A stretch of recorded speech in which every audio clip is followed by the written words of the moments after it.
buku The Magic of Reality dari Richard Dawkins. Dalam pembahasan ini saya berusaha untuk memahami ulang ya Richard Dawkins ya, karena membaca buku Richard Dawkins sebelumnya, The God Delusion, itu cukup menakutkan ya. Jadi kalau Anda sempat membaca The God Delusion yang terbit tahun 2006 dan The Magic of Reality yang terbit 2011, itu secara sepintas terkesan membaca penulis yang berbeda ya. Jadi seolah bukan Richard Dawkins yang menulis dua-duanya ya. Karena pada buku The God Delusion itu sangat provokatif ya, nadanya sangat provokatif sekali, mengajak orang untuk meninggalkan agama dan Tuhan, dan meminta menjadi ateis, atau Richard Dawkins lebih suka menyebut ateis dengan saintis ya. Karena menurut Dawkins agama dan Tuhan, kepercayaan kepada Tuhan telah menjadi penyebab sejumlah perang berdarah ya, yang menghancurkan manusia. Karena itu justru agama dan Tuhan itu berbahaya ya, tidak rasional ya. Karena itu dia mengajak supaya berpikir rasional agar kita bisa menciptakan perdamaian di atas dunia ini ya. Dan kita harus akui bahwa sejarah telah mencatat peran kontribusi agama dan kepercayaan kepada Tuhan yang menjadi penyebab banyak masalah ya.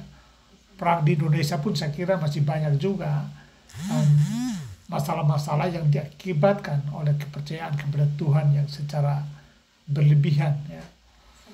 Nah, sementara buku The Magic of Reality itu lebih persuasif ya,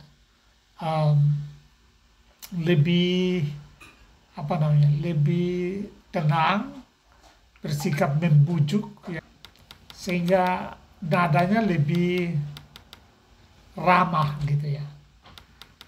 Tapi kita harus lihat bahwa melalui buku The Magic of Reality, Dawkins ingin memurnikan sebenarnya realitas dari berbagai polusi ya, atau katakanlah kabut realitas palsu ya. Benar bahwa misalnya sikap sejati saintifik adalah selalu berpikiran terbuka terhadap apapun ya. Dan saya lihat tugas kalian telah menangkap esensi itu dengan baik ya. Misalnya kemungkinan ada hantu, ada Tuhan, ada pocong, ada alien, dan macam-macam itu. Tetapi satu-satunya alasan benar untuk percaya bahwa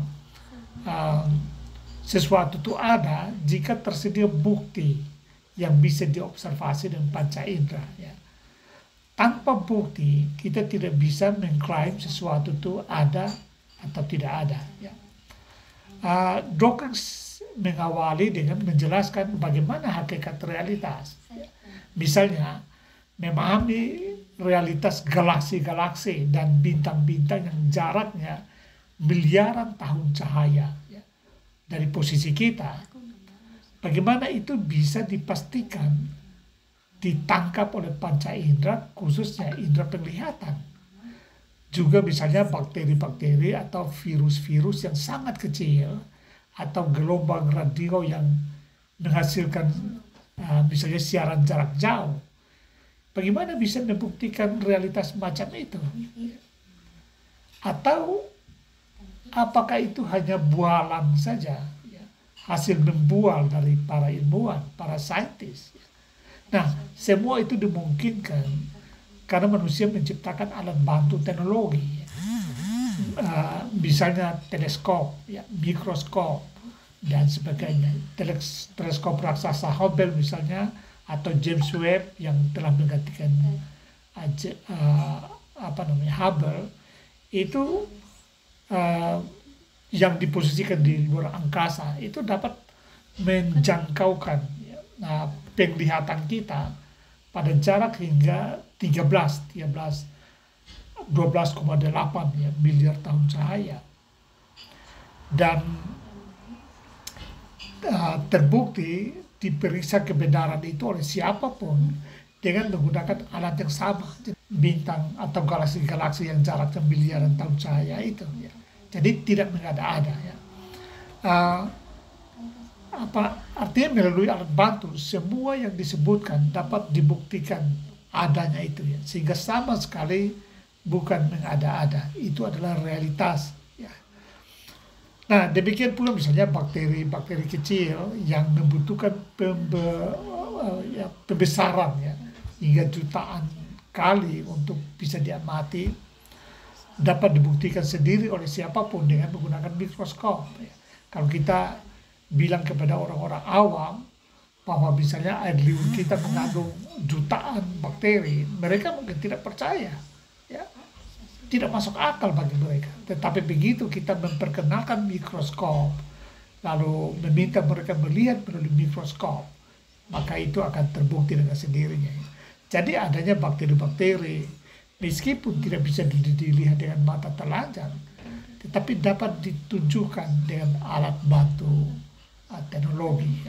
Nah, oleh karena itu realitas bakteri super kecil tidak bisa disangkal, sebab adanya itu bisa ditunjukkan ini itunya. Nah, tentu rumit bila kita harus menjelaskan kepada orang-orang awam yang buta teknologi, ya, katakanlah masyarakat pedesaan yang sama sekali tidak tahu teknologi, ya. Tetapi saya kira laba kelemahan kalau kita memperkenalkan teknologi, mereka akan paham juga jadinya ya. Nah, bagaimana kalau realitas itu tidak bisa ditangkap dengan panca indera atau dengan termasuk dengan teknologi ya. Jadi baik langsung dengan panca indera maupun dengan teknologi kita tidak bisa menangkapnya. Apa yang dilakukan oleh para ilmuwan untuk mengatakan bahwa itu realitas? Mereka menciptakan model ya, menurut Richard Dawkins. Model dibuat, jadi model itu bisa berupa misalnya rumus matematika, rumus fisika, kimia, bahkan sebuah skema. Itu lalu bisa diuji ya. Jadi dengan model itu lalu bisa diuji untuk mempresentasikan, menghadirkan realitas sebenarnya lewat model yang telah digambarkan itu ya. Nah model itu bisa juga berupa replika yang terbuat dari kayu atau plastik atau berupa simulasi komputer. Para ilmuwan mencermati model dengan teliti dan bisa memprediksi apa yang seharusnya bisa dilihat, ya, didengar atau dirasakan. Nah apabila pemodelannya benar, maka apa yang diprediksi itu benar-benar akan terjadi. Artinya model itu benar-benar mewakili realitas.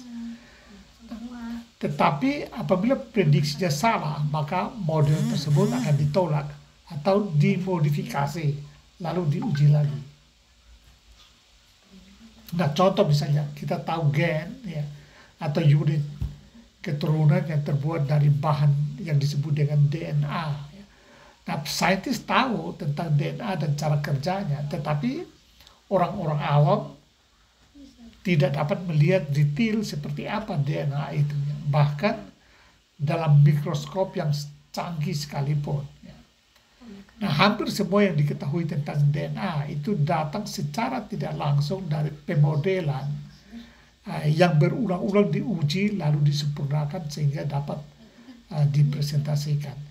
Nah, dengan demikian para ilmuwan dengan mudah menjelaskan kepada publik sehingga dipahami sebagai realitas. Dan dalam hal ini kita patut berterima kasih misalnya kepada Watson dan Crick yang berjasa membuat penemuan dengan model DNA. Jadi kalau Anda googling ya DNA dan lihat gambar model itu, ya itu dibuat oleh Watson dan Crick ya. Bagaimana Richard Dawkins memetakan realitas dan membedakan dua realitas, yaitu realitas natural dan supernatural. Ya penjelasan sebelumnya itu menunjukkan bahwa realitas itu memang bersifat bendawi, bersifat materi ya, yang bisa ditunjuk ini itunya ya. Dan wajah realitas seperti tatanan bintang dan benda-benda ruang angkasa, DNA, gunung berpuncak salju, samudra biru, atom, quark, bakteri, dan sebagainya, itu selalu indah, memukau, ya. Karenanya memicu keingintahuan yang besar. Itu yang disebut oleh Dawkins sebagai magic, sihir. Ya. Karena ketika kita mengamati bakteri atau mengamati tatanan galaksi, itu sungguh indah, sungguh menarik. Adapun mengamati bintang malam pun banyak kali kita takjub, ya. Banyak puisi lahir dari pengamatan terhadap benda-benda langit. Nah, realitas sejati bagi Dawkins itu memang menyihir, memicu keingintahuan, karena memang sangat indah. Ya. Tapi Dawkins mengingatkan bahwa itu perlu dibedakan dari realitas-realitas palsu yang juga memukau, tetapi bukanlah realitas sebenarnya. Jadi selain realitas yang sungguh-sungguh nyata yang bisa dibuktikan itu sangat indah, ya, sangat menyihir, ada juga realitas-realitas palsu yang juga tidak kalah menyihirnya. Ya. Nah, di sini dia membedakan antara 3 jenis realitas. Yang pertama disebut sihir supernatural. Dia maksudkan itu adalah mitos dan dongeng. Ya. Jadi contoh misalnya lampu Aladin, ya. Atau kisah-kisah J.K. Rowling, ya, buku-bukunya tentu Anda baca bahkan di film. Ya. Itu sebenarnya tidak pernah bisa memberi penjelasan yang benar tentang hal-hal yang kita lihat di dunia dan yang kita lihat di dunia dan alam semesta di sekitar kita. Jadi penjelasan supernatural tentang sesuatu itu sama sekali tidak menjelaskan apa-apa menurut Richard Dawkins. Dan buruknya lagi, itu mengesampingkan kemungkinan apapun yang pernah dijelaskan. Sesuatu yang supernatural nampaknya harus secara definisi berada di luar jangkauan penjelasan natural atau penjelasan alami, di luar jangkauan sains dan metode ilmiah manapun, atau metode-metode ilmiah yang mapan dan teruji, ya, dan yang bertanggung jawab atas kemajuan besar dalam pengetahuan yang telah kita nikmati selama 400-an tahun terakhir ini. Ya. Jadi perkembangan sains dalam 400-an tahun ini itu menolak semua model-model kebenaran-kebenaran atau sihir-sihir supernatural. Karena penjelasan supernatural menurut Dawkins itu mengabaikan sama sekali metode-metode atau capaian-capaian sains. Nah, di sini kita mungkin perlu memberikan catatan, ya. Dawkins menurut saya nampaknya dia menyamakan begitu saja realitas supernatural dengan realitas yang diyakini agama. Ya. Nah, penyamaan ini menurut saya merupakan penyederhanaan yang terlalu berlebihan. Ya. Karena supernatural itu menunjuk pada segala sesuatu yang melampaui atau yang tidak alami, ya, non-natural dalam definisinya Richard Dawkins. Nah, dongeng dan mitos misalnya itu tidak butuh metodologi dan tidak memberi bukti. Ya. Tetapi agama memiliki metodologi. Jadi saya ingin bedakan antara dongeng dan mitos. Dan tentu saja agama. Padahal Dawkins menyamakan begitu saja dongeng, mitos, dan agama. Ya. Nah, menurut saya dongeng dan mitos betul tidak punya metodologi, tetapi agama memiliki metodologi, ya, teologi punya metodologi, dan bahkan banyak bukti-bukti fisik yang bisa diuji secara saintifik. Ya, dalam pengertian bisa ditunjuk ini itunya seperti distandarkan oleh metode-metode ilmiah yang mapan. Misalnya terbelahnya Laut Tebereu, tentu saya berbicara dari perspektif Kristen, ya, agama yang saya anut. Laut Merah sehingga menyelamatkan bangsa Yahudi dan menenggelamkan para pengejar yaitu Firaun dan pasukan-pasukannya. Itu terbukti dengan penemuan kerangka kereta kuda yang digunakan para pasukan di dasar Tebrau, dan usianya juga terkonfirmasi dengan kejadian supernatural itu, ya, supernatural dalam narasi Alkitab. Nah, temuan ini betul bahwa dia masih dalam proses konfirmasi oleh para ilmuwan. Itu namun setidaknya mengingatkan kita untuk tidak bisa begitu saja menyimpulkannya sebagai mitos, menyamarkannya begitu saja dengan mitos. Atau kelahiran, kematian, dan kebangkitan Yesus itu juga terkonfirmasi melalui bukti-bukti historis, baik fisik maupun risalah-risalah yang bersumber tidak hanya dari otoritas Kristen, ya, melainkan juga dari otoritas non-Kristen, seperti sejarawan Talos, ya, sejarawan Yunani tahun 50 Masehi, ya, sebelum Masehi, lalu Tacitus tahun 50 sampai tahun 107 Masehi, lalu Marsaripion, Flacius Josephus, Lucianus, dan sebagainya, ya. Jadi mereka ini bukan penganut Kristen, tetapi tulisan-tulisan mereka menyebutkan tentang tokoh Yesus dengan berbagai keajaiban-keajaiban yang dibuatnya, ya. Yang kedua disebut dengan sihir panggung, ya. Yang pertama tadi sihir supernatural, yang kedua itu sihir panggung. Nah, sihir panggung itu dimainkan oleh para pesulap, ya.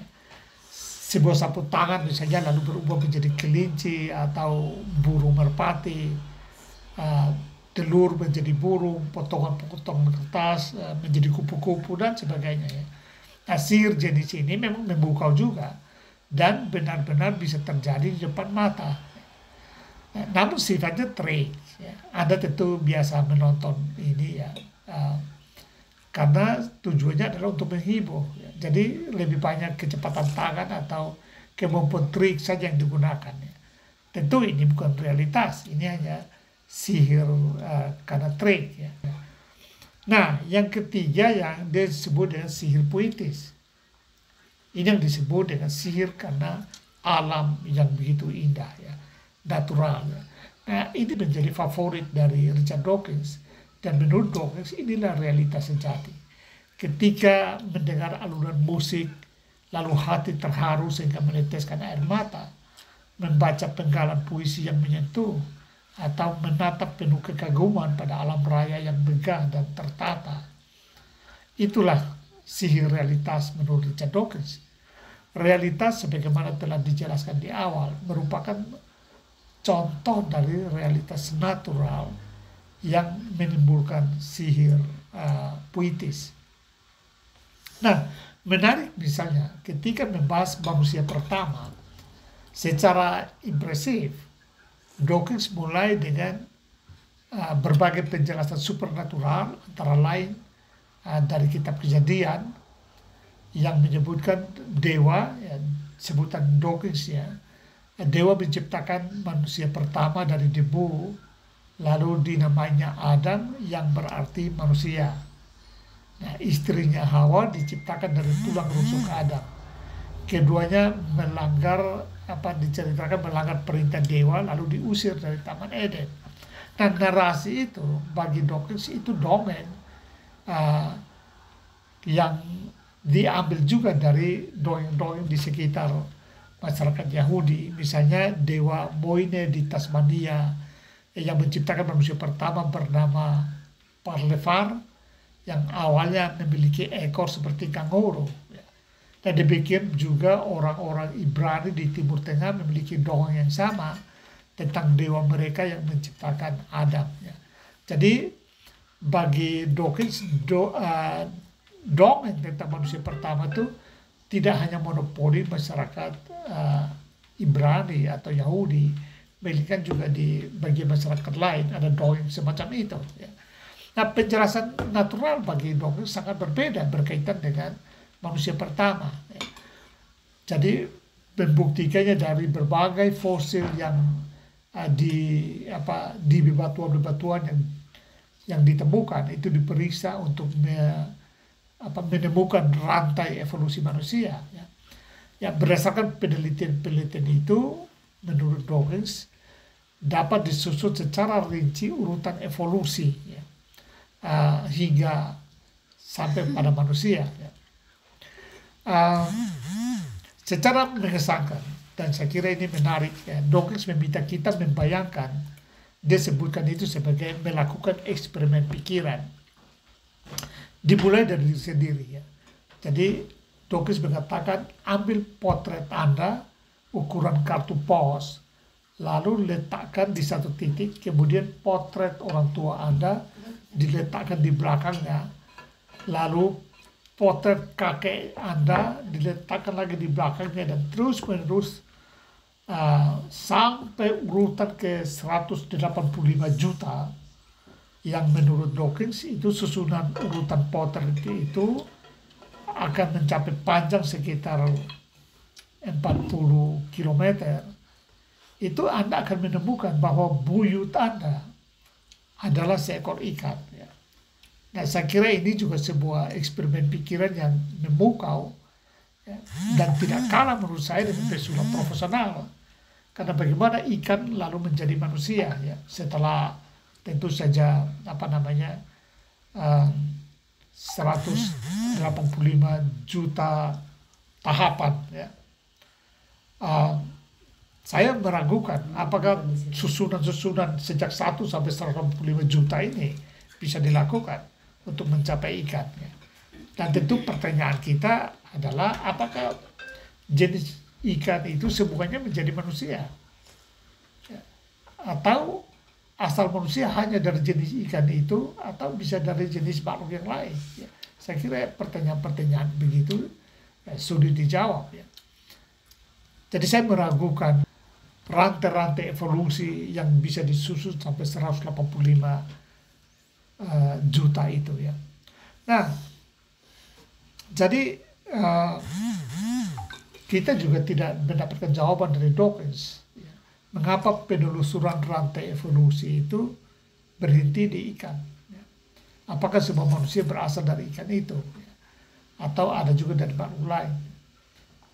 Ada apa sebelum ikan itu? Ya. Dan seterusnya pertanyaan kita untuk mencapai titik pertama, dari mana asal mula kehidupan. Ya. Saya kira teori evolusi tidak membantu kita untuk menjawab, dan Dawkins saya kira tidak menjawab pertanyaan semacam itu. Ya. Nah, tapi bagaimanapun juga kita harus mengakui bahwa Dawkins telah berusaha untuk memurnikan pengetahuan, ya, memurnikan realitas. Ya.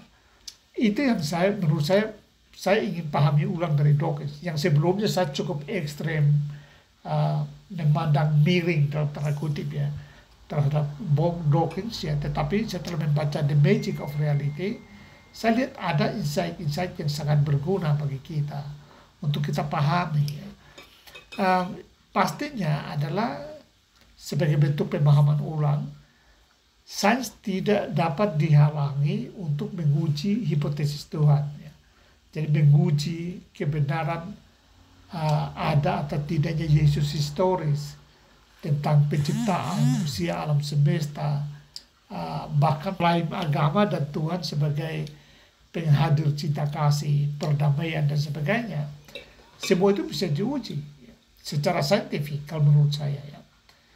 Bila pun misalnya berdasarkan uji-uji sains lalu mencapai kesimpulan bahwa Tuhan tidak ada, atau cinta kasih dan moralitas itu hanyalah bagian dari strategi survival, ya, penjelasan yang non-theistic, ya, menurut saya itu tetaplah sah, ya, secara saintifik. Artinya ukuran sahih tidak sahihnya kesimpulan saintifik atas agama itu metode saintifik, dan kita harus terima, harus percaya.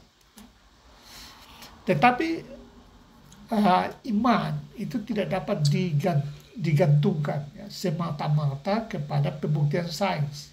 Ini banyak pertanyaan dari kalian berkaitan dengan itu ya. Iman tidak dapat digantungkan semata-mata pada pembuktian sains. Ya. Mengapa? Karena iman dan sains memang berbeda. sains butuh bukti, tetapi iman melampaui bukti. Saya tidak mengatakan bahwa iman tidak butuh bukti ya. Iman melampaui bukti-bukti empirik, ya, bukti-bukti kasat mata. Dan memang dia mendekatkan pada aspek percaya, tetapi tidak berarti percaya buta. Nah, saya selalu mengambil contoh Thomas, tokoh Thomas dalam Alkitab. Ya. Itu sebenarnya kita yang membaca Perjanjian Baru, memang Thomas membutuhkan bukti kebangkitan Yesus. Dan Yesus memberikan bukti. Ya. Artinya tantangan Thomas untuk melihat bukti itu dipenuhi oleh Yesus. Tetapi Yesus memberikan bukti sambil mengingatkan bahwa lebih baik, lebih berbahagia orang yang beriman tanpa bukti. Nah, ini menurut saya bukan dimaksudkan sebuah iman buta, ya, percaya begitu saja tanpa bukti. Karena menurut saya peringatan Yesus terkait dengan pengajarannya kepada murid-murid bahwa ia akan disalib, mati, dikuburkan, tetapi akan bangkit. Ini berulang-ulang Yesus telah mengajarkannya kepada murid-murid, termasuk kepada Thomas. Jadi Thomas sudah berulang-ulang sebenarnya mendengar pengajaran itu. Ya. Juga berulang-ulang mengalami mujizat-mujizat yang dilakukan oleh gurunya. Jadi Thomas sudah memiliki pengetahuan dan mengalami, namun dia kurang percaya, masih kurang percaya. Nah, itulah menurut saya inti pesan Yesus. Jadi apakah komentar Yesus itu mengimplisitkan anti-sains? Anti-sains itu tidak butuh bukti. Bukan, menurut saya bukan. Yesus mempersilahkan Thomas memeriksa bukti yang diinginkannya. Tetapi Yesus perlu mengingatkan bahwa karena Yesus sudah ulang-ulang memberikan bukti, ya, tentang hal-hal ajaib yang dilakukannya, dan termasuk pengajaran bahwa dia akan mati dan hidup kembali. Dan hidup kembali itu adalah sebuah bukti yang sangat kuat sekali bahwa apa yang telah dilakukannya, yang telah diajarkannya itu benar-benar terpenuhi. Sehingga seharusnya Thomas tidak menuntut bukti langsung karena Thomas sendiri sudah mengetahui ajaran itu, ya. Nah, karena itu sebenarnya ada titik singgung, ya, titik pertemuan antara sains dan iman. Ya. Jadi katakanlah iman itu bersifat supernatural, tetapi dia harus bisa dibuktikan juga di dalam tindakan-tindakan empirik. Nah, tindakan-tindakan empirik sebagai bukti iman itu adalah fitur-fitur empirik yang bisa diuji secara saintifik. Nah, oleh karena itu sains bekerja di level empirik, level pengalaman implementasi daripada iman itu. Ya. Nah, saya kira di situ menurut saya iman dan sains bisa bekerja sama. Ya. Dengan metode-metode saintifik itu iman bisa bertumbuh, ya, karena sains membantu kita untuk atau membantu agama untuk melihat apakah apa yang telah ditampilkan oleh agama itu sudah sesuai dengan ideal-idealnya yang diyakini, didoktrinkan di dalam iman. Nah, ini yang saya kira posisi saya di situ. Ya. Dalam buku itu juga Richard Dawkins menolak apa yang disebut dengan NOMA, ya, non-overlapping magistrare, ya, dari sebenarnya seniornya Richard Dawkins di Oxford, ya, Stephen Jay Gould, yang mengatakan bahwa iman dan sains itu adalah dua bidang yang berbeda sama sekali dan tidak perlu saling mengganggu, ya. Karena masing-masing punya metodologi sendiri-sendiri. Dawkins menolak itu dan saya juga menyetujui sikapnya Dawkins. Ya. Menurut saya tidak. Ya. Iman dan sains sama sekali tidak bisa berdiri sendiri-sendiri. Ada titik overlapping antara dua-duanya yang tadi saya sudah sebutkan. Ya. Di level empirik itu sains bisa bekerja. Karena itu saya mencoba untuk membahas apa yang saya sebut dengan POMA, ya. Partially overlapping magistrare, ya. Jadi saya setuju menolak MONA ya, non-NOMA ya, non-overlapping magistrale, dan saya mengajukan POMA atau Patriarchy Overlapping, di mana ada arsiran realitas antara kedua magister, sains dan teologi ya. Nah, hal lain yang menurut saya perlu dipahami ulang itu bahwa sains juga mengakses kebenaran intersubjektif dan subjektif ya. Misalnya kebenaran intersubjektif termasuk di dalamnya kebenaran agama, kebenaran ideologis, mitologi, kearifan lokal dan sejenisnya ya. Sementara kebenaran subjektif itu seperti sastra, puisi, seni lukis, ukir, patung dan sebagainya. Dan dua jenis realitas yang sebelumnya dipahami sebagai bukan bagian dari realitas saintifik atau setidaknya dianggap sebagai area terlarang bagi sains. Jadi misalnya realitas intersubjektif, misalnya agama itu masuk, iman itu masuk dalam realitas intersubjektif, termasuk ideologi, Pancasila misalnya ya. Kita mengatakan Pancasila itu benar ya. Tapi kalau orang di luar Indonesia tidak mengakuinya, kita nggak bisa paksa. Dia punya kebenaran antar subjek di dalam wilayah yang namanya Indonesia, kan gitu ya. Nah itu disebut dengan kebenaran intersubjektif. Kebenaran agama juga kebenaran intersubjektif ya. Kita orang yang seagama memahami kebenaran-kebenaran tertentu. Di luar komunitas itu mungkin tidak paham, tidak percaya, yang nggak soal. Karena itu kebenaran intersubjektif ya. Nah, sementara kebenaran subjektif itulah kebenaran-kebenaran yang bersifat seni, art ya. Itu ya selera seni itu ya selera subjektif, sehingga tidak membutuhkan pembuktian saintifik ya.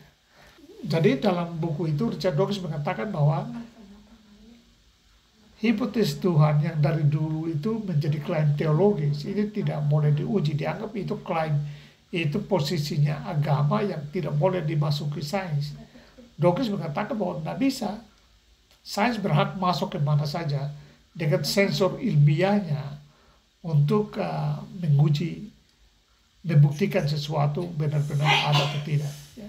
Jadi dia merumuskan hipotesis Tuhan untuk menguji apakah Tuhan benar-benar ada atau tidak secara saintifik ya. Tentu ini lebih banyak contoh-contoh pengujian saintifik atas Tuhan itu di buku The God Delusion. Itu banyak sekali riset-riset yang dirancang oleh Richard Dawkins untuk mencari bukti apakah Tuhan ada atau tidak ya. Saya kira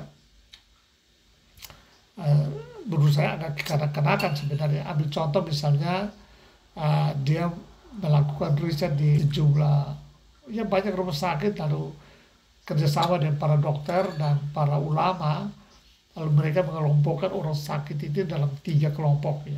Kelompok yang pertama itu orang-orang yang diberitahu bahwa mereka akan didoakan oleh para ulama ya, oleh pendeta mereka supaya mereka bisa cepat sembuh ya. Kelompok kedua itu didoakan tetapi tidak diberitahu bahwa mereka akan didoakan ya. Dan kelompok ketiga itu tidak diberi perlakuan apa-apa ya. Tidak diberitahu, tidak didoakan, tidak apa-apa ya. Nah, lalu di hasilnya kelompok pertama yang sakit diberitahu mereka akan didoakan, ternyata malah lebih parah dari kelompok yang didoakan tapi tidak diberitahu atau bahkan tidak diberi perlakuan apa-apa ya. Jadi kok didoakan malah lebih parah ya. Dari situ lalu Dawkins menyimpulkan bahwa itu bukti bahwa Tuhan tidak ada ya. Ini yang menurut saya kekanak-kanakan ya, karena mencoba menangkap Tuhan, menguji Tuhan dengan cara seperti itu tidak bisa ya. Atau misalnya yang lain waktu dalam debat ya, perdebatan Dawkins dengan uskup Anglikan Inggris ya, Dawkins mulai dengan memaparkan hasil surveinya yang dia mengatakan bahwa para pemuda dan remaja di Inggris atau Eropa, saya tidak ingat persis ya, dengan mengajukan pertanyaan, meminta mereka menyebut 4 penulis Injil. Ternyata mereka tidak mampu ya, menyebut 4 penulis Injil dalam Perjanjian Baru. Lalu berdasarkan itu Dawkins menyimpulkan bahwa Tuhan tidak ada. Tentu ini juga lucu karena ada lompatan logika di sini. Bagaimana menghubungkan antara anak-anak yang tidak tahu Injil itu dengan bukti bahwa Tuhan tidak ada, atau katakanlah bukti bahwa kekristenan telah pudar di Eropa misalnya ya. Nah itu jadi bagus. Contoh paling menarik itu dalam debat itu ketika Dawkins membuka dengan itu, lalu dibalas setelah uskup merespons Richard Dawkins, lalu uskup mulai dengan pertanyaan kepada Dawkins, apakah Anda seorang pakar evolusi? Dan memang Richard Dawkins adalah profesor evolusi ya. Dan Dawkins tentu saja mengatakan ya. Lalu uskup bilang, oke, kalau begitu tentu Anda mengenal bukunya Charles Darwin tentang evolusi. Dan Dawkins mengatakan ya, tentu saja. Lalu uskup bilang, oke, coba Anda menyebutkan judul lengkap ya, dari bukunya Charles Darwin. Dan memang judul buku itu cukup panjang ya, saya sendiri tidak hafal ya. Dan Dawkins mulai baru 3-4 kata dia sudah tidak bisa lagi sambung ya. Dan ya di situ uskup bilang bahwa apakah dengan Anda tidak mampu menyebutkan judul dari kitab sucinya evolusi, itu kita simpulkan bahwa evolusi telah gagal. Jadi cara uskup membawa dia kepada logika, untuk memahami logika dia dalam berargumen tentang ketiadaan Tuhan, itu benar-benar sangat telak ya untuk membuat dia memahami. Jadi saya kira kalian juga bisa paham sekarang. Secara metodologis itu menjadi sesuatu yang lucu ya. Oke, saya coba membuat kesimpulan dan memberikan catatan ya untuk mengakhiri ini, lalu nanti saya akan membuka sejumlah pertanyaan kalian yang menurut saya menarik untuk dibahas. Pertama, bahwa lensa sains itu memberi kita jenis realitas yang bisa diperiksa. Ini harus ditahan dulu. Sains dengan kacamata sains, kita mendapatkan jenis realitas yang bisa diperiksa ulang. Ya, realitas yang penuh pesona dan menjanjikan kepastian. Ya. Hasil identifikasi atau temuan dari realitas sains itu sangat bermanfaat bagi pengambilan keputusan. Sebab sebuah keputusan itu membutuhkan basis data. Ya. Keputusan yang baik harus berbasis data atau membutuhkan data sebagai bahan dasar untuk katakanlah mengelola atau memproses data. Nah, mengingat kita adalah makhluk temporal, kebenaran sains tidak memerlukan kebenaran lintas waktu dan ruang. Bahkan memikirkan kemungkinan logis adanya realitas di luar ruang waktu. Sains tidak membutuhkan kebenaran yang terlalu panjang. Saya sebut misalnya kekinian ya, dengan metafora kalau kita berkendaraan lintas kota, misalnya dari Salatiga ke Jakarta, itu sains adalah lampu jarak pendek dari kendaraan Anda. Dia menerangi jalan di depan mata Anda. Nah, supaya memastikan kita selalu berada di bodi jalan yang kita butuhkan ke arah Jakarta. Dia tidak membutuhkan lampu jauh yang langsung sampai ke Jakarta. Dia tidak butuh itu. Dia butuh yang ada di depan mata supaya dia bisa mengarahkan kendaraannya dengan tepat, tidak tersesat, ya, tidak keluar dari jalur. Itulah sains. Ya. Jadi sains dalam kehidupan ini juga dia membantu kita untuk mencari bukti-bukti agar kita mengambil keputusan dalam usia kehidupan kita, ya, kebutuhan-kebutuhan jangka pendek kita. Tetapi dia tidak membawa kita melampaui, misalnya pasca kematian. Ya, tidak membawa kita sampai ke situ. Jadi saya kira itu yang kita harus paham, bahwa kita benar, sains itu dia fokus pada kebenaran-kebenaran yang teruji, tetapi tidak bisa untuk kebenaran-kebenaran antar ruang waktu yang memang kalaupun harus diuji, dia butuh manusia yang usianya misalnya miliaran tahun untuk menjadi saksi langsung. Ya. Nah, jadi saya misalnya begini, maksud saya misalnya kalau menguji hipotesis Tuhan misalnya ya, oke, kenapa tidak? Tetapi Anda menguji hipotesis Tuhan itu tidak sama dengan Anda menguji apakah Salatiga itu masyarakatnya miskin atau sejahtera. Untuk menguji masyarakat Salatiga miskin atau sejahtera, Anda mungkin butuh waktu cuma 3 bulan, lakukan survei ya. Kalau perlu wawancara dengan masyarakat dari berbagai kelompok, berbagai kalangan, lalu Anda bisa buat kesimpulan. Jadi waktu yang dibutuhkan itu sepi, tetapi menguji sebuah hipotesis yang sangat besar, macam hipotesis Tuhan, itu membutuhkan waktu yang tidak sedikit. Ya, mungkin miliaran tahun, atau lebih. Ya. Ini saya coba mengajak berpikir saintifik. Saya tidak mengatakan bahwa dengan butuh miliaran tahun lalu nanti bertemu Tuhan. Saya tidak bisa mengatakan itu.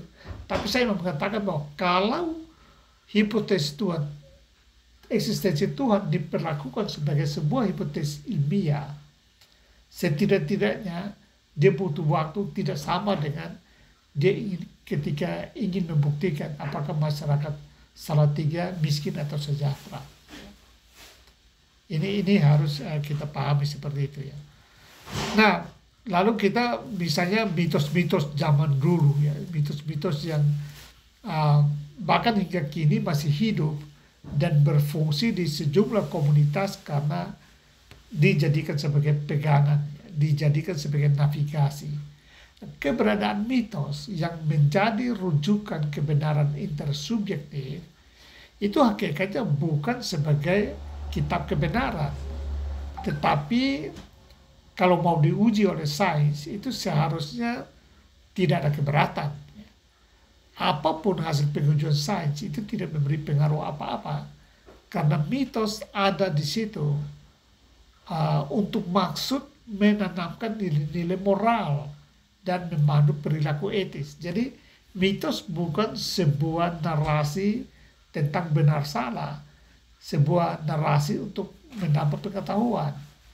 Mitos kebanyakan ada untuk menjadi panduan moral, memberikan ajaran moral. Ya. Kalian ingat mitos-mitos apa saja? Biasanya di balik itu ada ajaran moral. Tentu dengan itu lalu kita mulai bertanya mengapa kita harus mengabsolutkan ya, realitas natural atau realitas sains, realitas puitis sebagai satu-satunya kebenaran.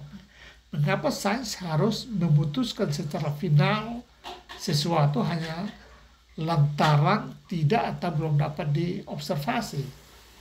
Mengapa tidak dipikirkan bahwa sains karena bagaimanapun bekerja mengandalkan alat yaitu teknologi untuk menemukan realitas yang tak terjangkau oleh mata telanjang, itu membutuhkan alat baru dengan sensitivitas yang lebih tinggi.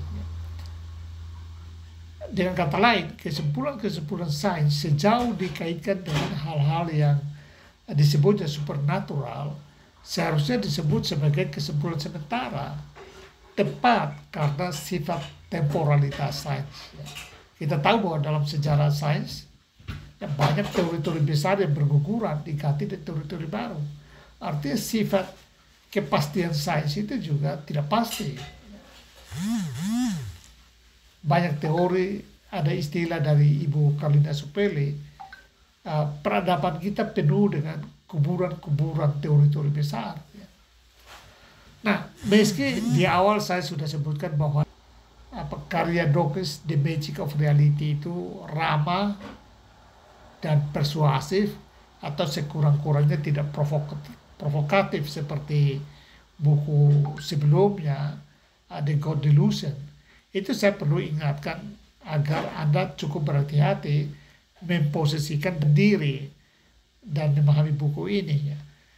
Nah, setiap bab itu dibahas atau membahas sebuah tema atau bentuk realitas, misalnya tentang matahari, edar planet, manusia pertama, pelangi, dan lainnya.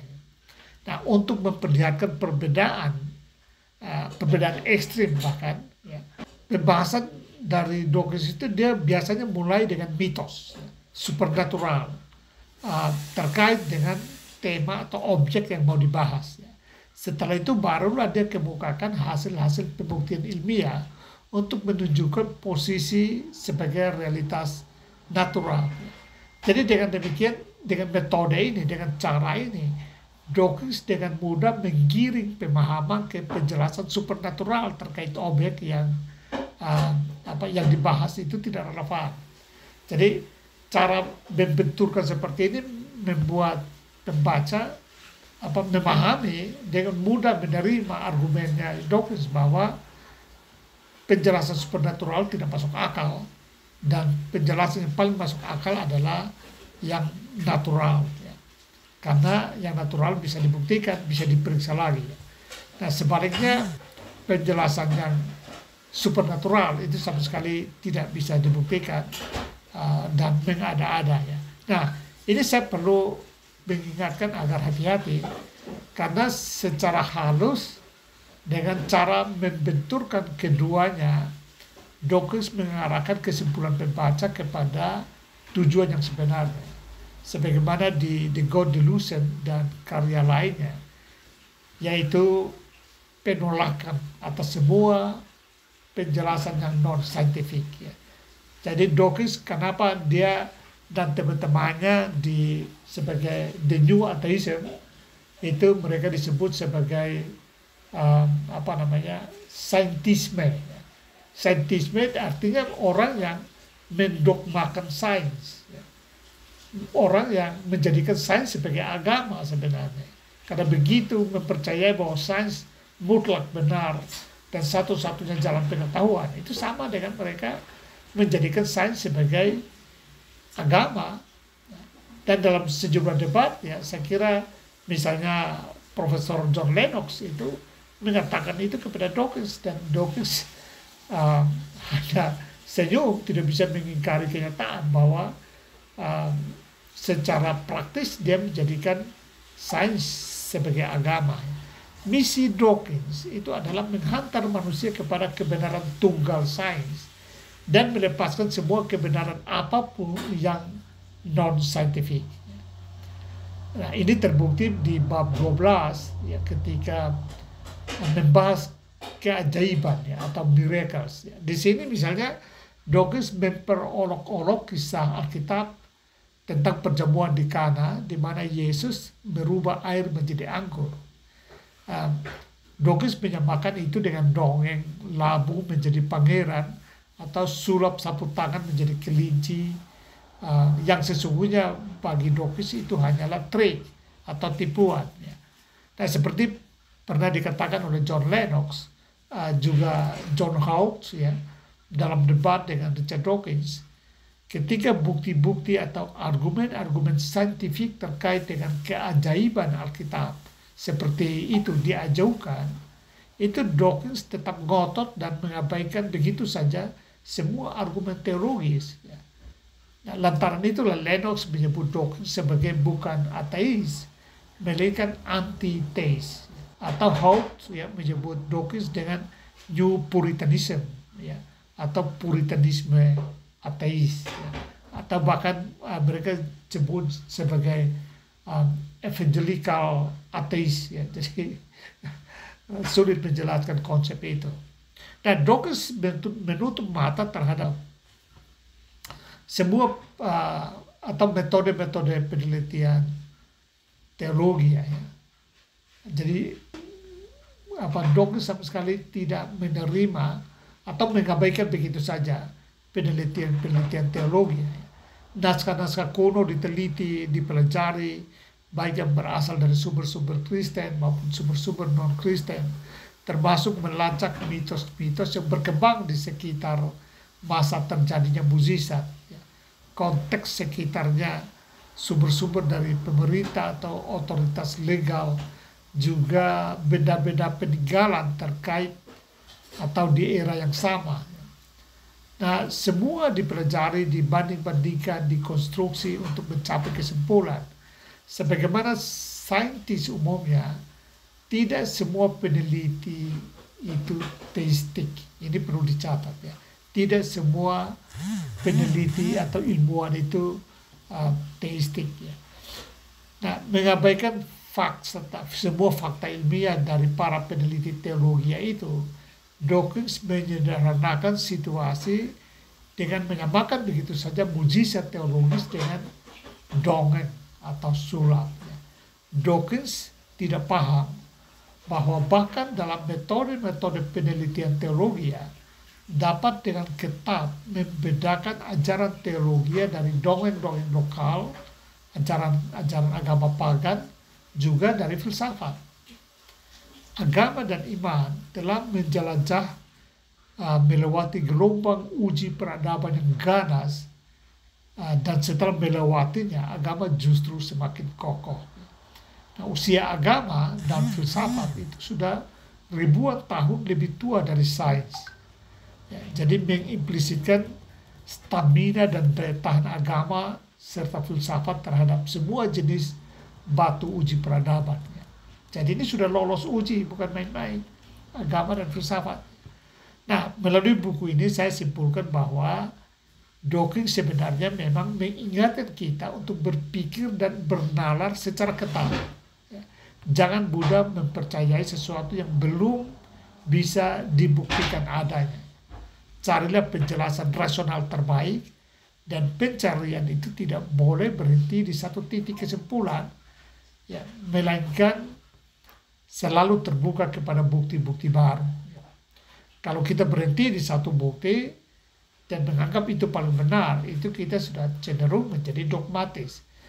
Hal yang menurut saya justru dilakukan oleh Richard Dawkins. Nah, tetapi juga kita perlu kritis terhadap pendekatan yang digunakan oleh Dawkins. Dawkins menggunakan pendekatan saintifik atau realitas natural untuk dibenturkan dengan pendekatan yang disebutnya supernatural. Dan di atas meja beda saintifik, tentu saja premis-premis iman tidak dapat dibuktikan. Dan menurut saya itu wajar. Itu tidak berarti iman tidak diperlukan. Realitas natural atau keputusan sains bukanlah satu-satunya jalan kebenaran. Sains tidak memiliki otoritas untuk mengadili jenis realitas lainnya, misalnya metafisika seperti iman dan bentuk-bentuk lainnya, sama halnya dengan iman tidak memiliki otoritas untuk mengadili sains. Keduanya dapat bertumbuh bersama dan saling belajar untuk memperkaya perspektif masing-masing. Namun jelas bagi kita bahwa ada ruang di mana keduanya beririsan, misalnya di aksiologi, ya, meski berbeda tetapi tidak sepenuhnya bertentangan di ruang ontologi. Jadi lantaran itu tentu saja keduanya memiliki, maksudnya karena dua-dua punya ontologi, dua-dua punya definisi realitas yang berbeda, tentu saja mereka punya metodologi yang berbeda. Ya. Karena metodologi adalah alat untuk kita membuktikan realitas yang kita yakini.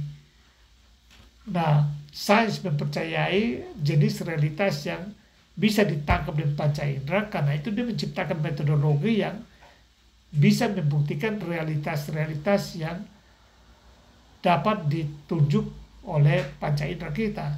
Sementara teologi atau filsafat dan iman itu tidak hanya tergantung kepada realitas-realitas empirik, realitas-realitas panca indera, maka mereka juga menciptakan metodologi hermeneutika, ya, menafsir lewat ciptaan-ciptaan Tuhan, katakanlah alam yang indah, besar, lalu orang teologi bertanya mengapa alam begitu sempurna, begitu indah, begitu luar biasa, dan di situ mereka akan mencapai Tuhan, ya, lewat naskah-naskah tua yang diwariskan kepada kita, naskah-naskah kitab suci, lalu mereka bisa memahami keberadaan Tuhan dan ciptaannya, ya.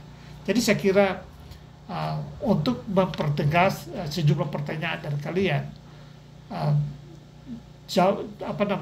sikap atau katakanlah saya lihat itu sejumlah tanggapan kalian terhadap Richard Dawkins itu cukup memuaskan, ya. Bagi saya sebagian besar itu sangat baik dan menolak sains sebagai satu-satunya jalan kebenaran. Dan saya sudah katakan kepada kalian dalam kuliah-kuliah kita bahwa ada 4 perspektif pengetahuan, ya. Jadi tidak hanya sains saja, ya. Yaitu satu tentu saja sains dengan metodologinya sendiri, lalu filsafat juga dengan metodologinya sendiri, lalu pengetahuan teologi dengan metodologinya sendiri, dan tentu saja seni. Menurut saya seni juga adalah sebuah bentuk pengetahuan dengan metodologinya sendiri.